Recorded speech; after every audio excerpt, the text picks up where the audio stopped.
gente, tudo bem com vocês? Sou eu de novo e esse é o segundo episódio da série Arquitetura Sustentável aqui na Amuleto Arquitetura. E eu já recomendo que, se você não viu o vídeo anterior, que você dê uma passada rápida lá para você entender melhor do que a gente está falando aqui. Lembrando que no vídeo anterior a gente deu um início ao assunto conforto ambiental, dando para vocês também um norte de como o conforto ambiental pode contribuir para que a gente construa edifícios mais sustentáveis. E hoje a gente vai falar sobre carta solar. E para quem não sabe o que é carta solar, a carta solar é um gráfico que nos mostra qual é o percurso que o Sol faz no céu em determinados locais do mundo, né? E isso nos dá a base para que a gente consiga construir uma linha de raciocínio com relação à implantação de projeto, a projeto de paisagismo, que a gente consiga dimensionar nossas aberturas, também nos auxilia no processo de entendimento de como que o Sol se comporta em cada fachada, quais são as melhores fachadas para a gente posicionar determinados ambientes. Então, uma carta solar é capaz de nos dar várias diretrizes de projeto. Então hoje eu vou explicar para vocês um pouco sobre como que a gente vai fazer essa leitura da carta, tá? Mas antes de mais nada, eu queria explicar para vocês um conceito básico para que a gente consiga entender qual que é a leitura da carta e por que cada carta é diferente uma da outra, tá? O conceito é o conceito de latitude. Então, o conceito de latitude se aplica às distâncias medidas em ângulos das extremidades da Terra em relação ao seu eixo horizontal. Assim como mostra na imagem, é como se a gente fatiasse a Terra em várias fatias horizontais e medisse a distância dessas extremidades com relação ao seu eixo. Tendo entendido esse conceito de latitude, a gente consegue entender por que as cartas solares são diferentes. Ou seja, porque uma cidade localizada no sul do Brasil, como por exemplo Santa Catarina, o estado de Santa Catarina, vamos pegar a cidade de Florianópolis. Em Florianópolis, o Sol se comporta diferente no céu, né? Porque Florianópolis está mais longe da linha do Equador, em relação a Salvador, por exemplo. Então a carta solar de Florianópolis, ela vai ser diferente da carta solar de Salvador, porque o céu de Florianópolis é diferente do céu de Salvador em relação ao Sol. Que eu me esqueça, ontem nós fizemos um post aqui na Amuleto falando sobre o software Solar. Se você não viu, o Solar, ele tem na base de dados dele várias cidades do Brasil, e junto dessa base ele tem não só a carta solar, mas também a rosa dos ventos dessa cidade, com a predominância da direção dos ventos nas estações do ano. Isso vai ser muito importante para a gente dar andamento no briefing daquele cliente que eu citei no vídeo anterior. Então, se você não viu o vídeo anterior, mais uma vez eu insisto que você dê uma olhada lá, tá bom? Então agora vamos para a carta de uma vez. Então, gente, eu trouxe aqui para vocês um croquis que eu fiz à mão de uma carta de latitude 4 sul. Então, a gente entende que essa é uma cidade que está bem próxima da linha do Equador, em direção ao sul, né? Esse exemplo de latitude 4 sul, ele chega bem perto da carta de Fortaleza, que é latitude 3,78 sul. Aqui a gente tem essas curvas na horizontal e a gente tem também essas curvas na vertical. A base da carta solar, gente, é a rosa dos ventos. Então a gente tem norte, sul, leste e oeste. E aqui no centro é onde a gente vai imaginar que a gente está posicionado toda vez que a gente for ler a carta, tá? Então, entendendo que nós estamos aqui no centro, a gente tem ao nosso redor aí a trajetória solar. Então imagina que você está aqui no centro, embaixo dessa malha, e essa malha, ela funciona como uma abóbada. E ela vai te dar a trajetória do Sol no céu acima de você. Aqui a gente tem algumas datas, tá vendo? 22/12, 22/6, 21/3 e 24/9. Essas datas, elas marcam os equinócios e os solstícios. Solstício de verão, equinócio de outono, solstício de inverno e equinócio de primavera. Aqui a gente tem essa linha do meio, ela vai marcar essas duas datas. Essa linha, ela vai marcar a trajetória do Sol nessa data.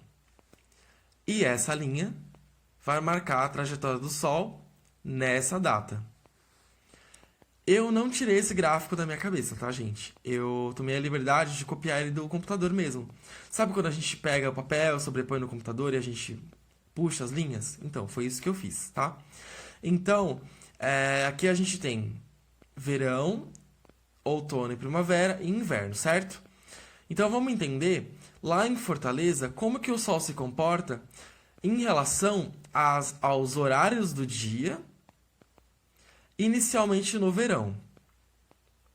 Lembrando que o observador, que somos nós, sempre vamos estar aqui no eixo, tá? Da Rosa dos Ventos, dessas linhas. Então a gente entende que se essa linha aqui, ó, vertical, nos indica que o Sol nasce às 6 da manhã, no verão, a gente percebe que, em relação a nós, que estamos aqui, o Sol ele vai nascer quase que a sudeste, né? Ele não vai nascer a leste, ele vai nascer um pouquinho mais em direção ao sul aqui. Lembrando que, sempre que o horário estiver longe do nosso centro, então aqui, por exemplo, se eu te perguntar onde está o Sol às 6 da manhã, no verão, no dia 22/12, esse Sol vai estar longe do nosso eixo, certo? Quanto mais longe do nosso eixo, mais baixo vai estar esse Sol em relação ao topo do céu, topo da nossa cabeça. Quanto mais perto desse eixo, mais alto é esse Sol, tá? Então, aqui a gente tem um Sol baixo, que no verão ele nasce próximo às 6 da manhã. Ele passa aí no nosso céu pelo sul ao meio-dia, certo? Então, se a gente está aqui, esse Sol vai estar aqui na direção do sul. Um Sol alto, porque ele está perto da nossa cabeça aqui. E ele vai se pôr, é um Sol que vai durar aí até mais ou menos às 18 horas. Isso lá em Fortaleza, latitude 4 sul, tá? E ao meio-dia ele vai estar em direção ao sul e às 18 horas ele vai estar ali quase que a sudoeste, né? Ele não vai estar exatamente a oeste. Se a gente estiver falando de primavera e outono, esse é um Sol que ele vai nascer ali também próximo às 6 da manhã, a leste. Ele vai fazer essa trajetória reta no céu. Ao meio-dia ele vai estar a pino, né? Ele vai estar no topo das nossas cabeças. Ele não vai estar nem a norte nem a sul, ele vai estar exatamente no topo. E ele vai se pôr ali próximo das 18 também, só que a oeste, não mais a quase sudoeste, né? A oeste. Já no inverno, ele vai ser um Sol que vai nascer ali quase que a nordeste do nosso centro de referência, né? Que é onde a gente está posicionado. Ele vai fazer essa trajetória pelo céu, passando pelo norte ao meio-dia. E ele vai se pôr ali quase que a noroeste, né? E aí, olha só que interessante. Aqui a gente tem as 6 horas, né? Aqui ele é um Sol que ele tá um pouquinho mais perto das 6:30, né? Do que o Sol do verão, por exemplo. Então ele nasce um pouquinho mais tarde. E ele vai fazer essa trajetória no céu até que ele se põe aí próximo das 17:40, ali perto das 18 também. Entendemos isso?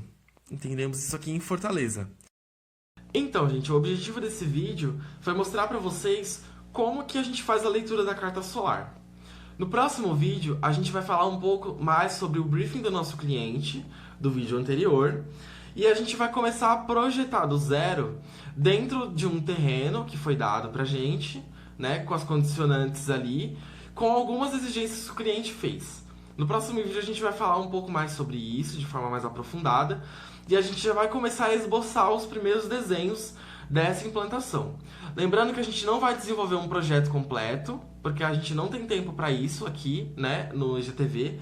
Isso dariam muitos vídeos, e o objetivo aqui, na verdade, não é construir um projeto completo. É a gente entender como que a carta solar e como que o conforto ambiental pode nortear a gente quando a gente vai iniciar um projeto, certo? Então, não deixe de acompanhar a série e mais tarde a gente vai liberar aí o terceiro episódio já. Então fica de olho e não perde nada. Se você não viu os vídeos anteriores, corre lá pra ver, tá bom? Um beijo, até o próximo vídeo.